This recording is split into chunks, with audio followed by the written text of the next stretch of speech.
Oh, hello, my name is Rachel. Today we're gonna do Pepper Ann. What Pepper Ann? What is it? Pepper Ann is a slice of life cartoon that is similar to other slice of life cartoon, but it does something so special.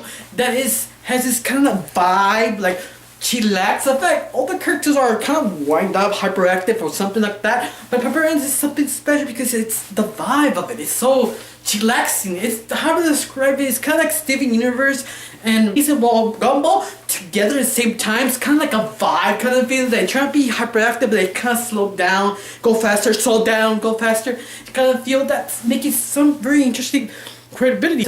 Now the question is, how special is it that grab your attention, sit down? And of course, it was created back in the Saturday morning cartoon, back to the Saturday morning wars, back to Disney trying to take over everything. That'll be one Saturday morning. Let's watch. Let's see what's going on. Let's go in. Whoa! Now, the story of Pepper Ann, how she works, ticks and tacks, it's just a normal family who divorce mode and live their lives on regular with her mom, her sister, and her. Pepper Ann, our main character, people. And she is a normal change you get. I mean, she does have that kind of swing back and forth teenager kind of emotions.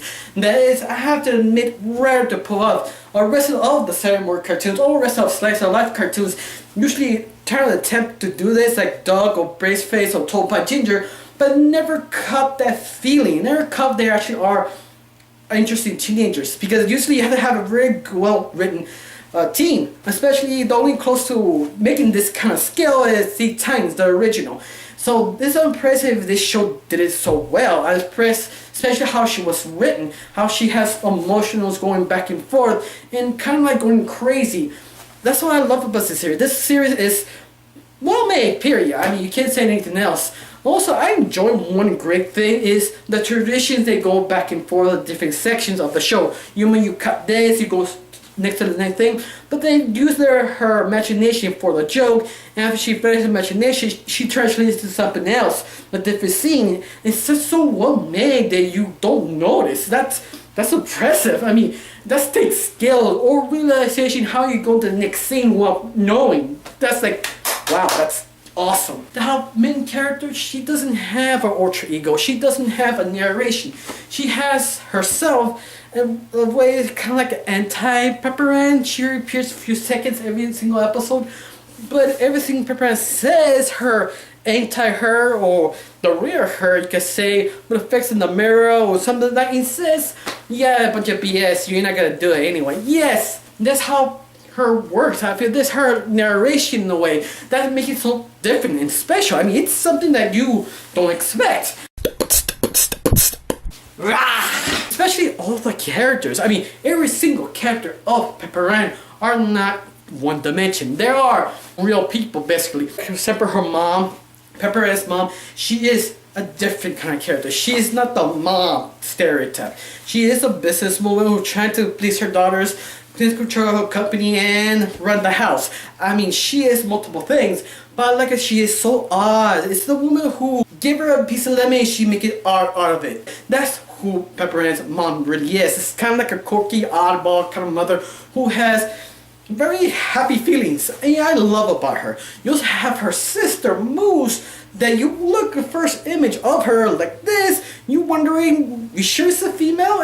It's a character that people criticize, like, rendering is a she or a he, and the show defines her as a she. And you're wondering, maybe she's a non-gender kind of character, done in a very odd way that you really stands out, especially how her character is. She's mellow but odd. It takes so many things out of this character that every time she appears, she kind of grabs your attention. That's what's so interesting. You also have the side characters. Well, Milo is a very kind of artist, chillax.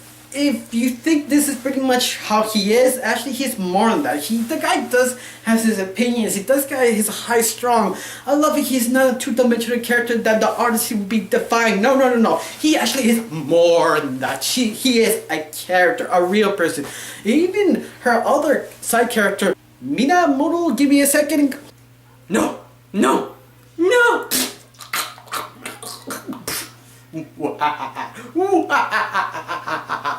If I'm correct, it's Mickey. Yeah, I'll stick with Mickey. Mickey is pretty much very odd character. I mean, she is the nerd or the study person, the smart person. You want to put any generic thing on this character, but she doesn't act like that. She is so like lean back kind of character. It's kind of like Milo, but Miki does second similar but completely different. That she is kind of like a guru nerd in a way. It's once more, this character is just kind of hard to describe. I mean, she is one of those difficult things I have to expect for this kind of review because she is so out there next to Moose. That's a lot about the series that even the minor characters has so much personality. The minor characters usually are the teachers who will appear once or twice, but every time they in the scene, you like them, you enjoy them. Especially the principal, who is kind of like angry dictator, but not that kind of dictator you hate, but it's more like kind of like Crocker from Fair and Odd Parents, that he's not crazy, but he's kind of mean, but not harsh. They have this kind of tone that kind of relaxes you. Of course, the show is kind of hyperactive, but not like the Penguins of Madagascar is super hyper. No, it's like relax, do this, relax. It pretty much does this kind of strange combination that it works.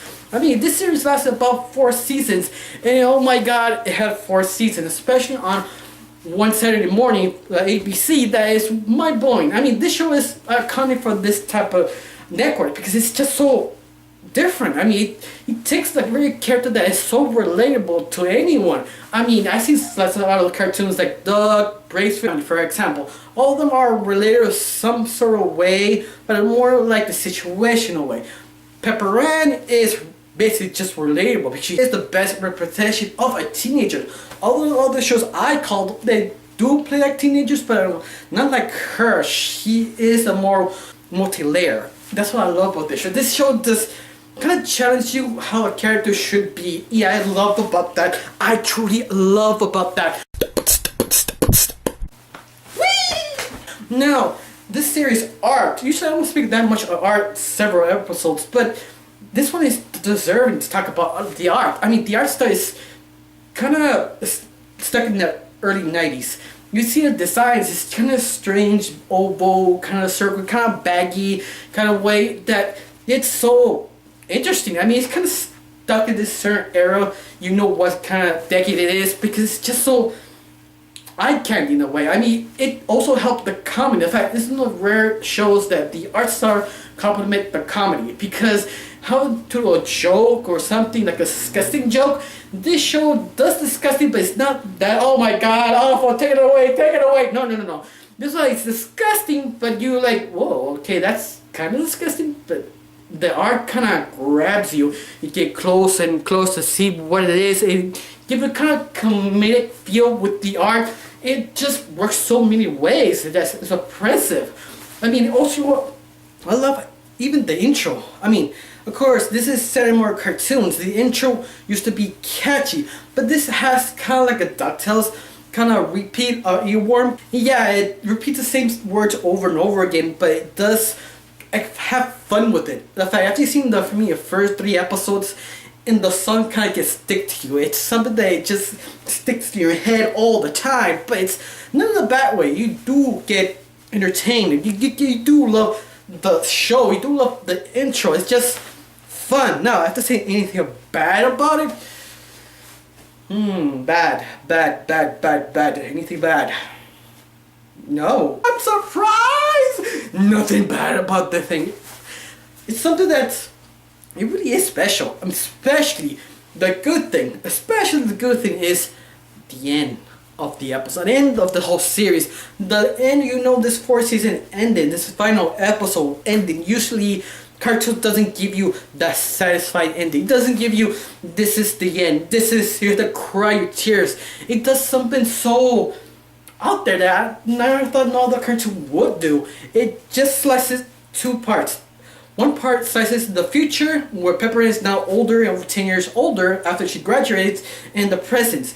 Going back and forth to see what's the difference her in that age and now. And it really shows that too, how she's so changed over the age and that she didn't change that much. And coming back to school, see her whole friends, what's going on, and ending everything together, that one scene Just that one scene, final ending, she goes back to a restaurant where she usually sits with her friends.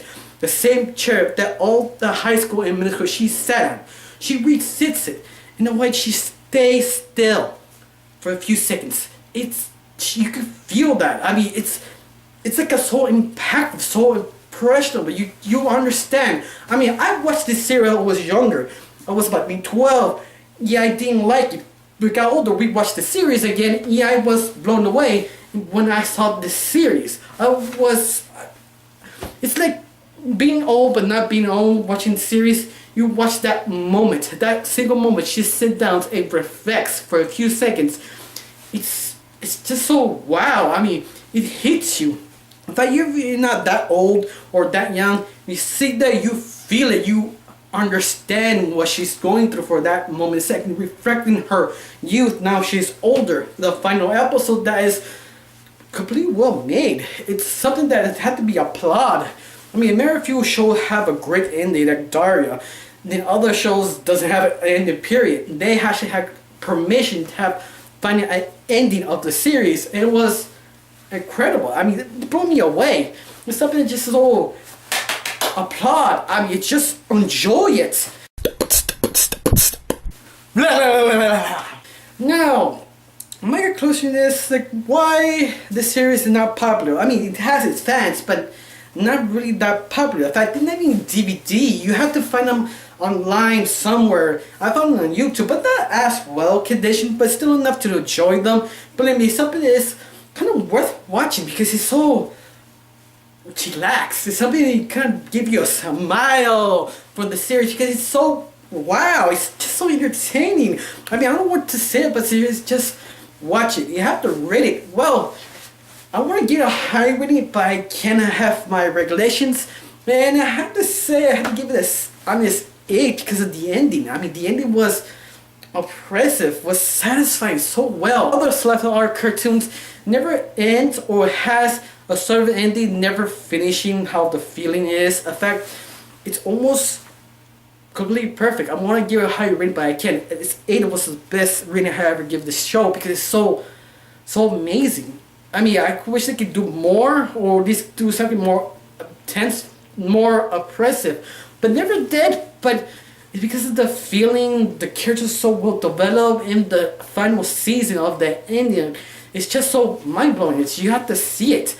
I highly recommend watching at least a few episodes. Believe me, you have that kind of sort of vibe you will enjoy so much. Thank you for watching. Don't forget to subscribe. Have a wonderful day. Bye.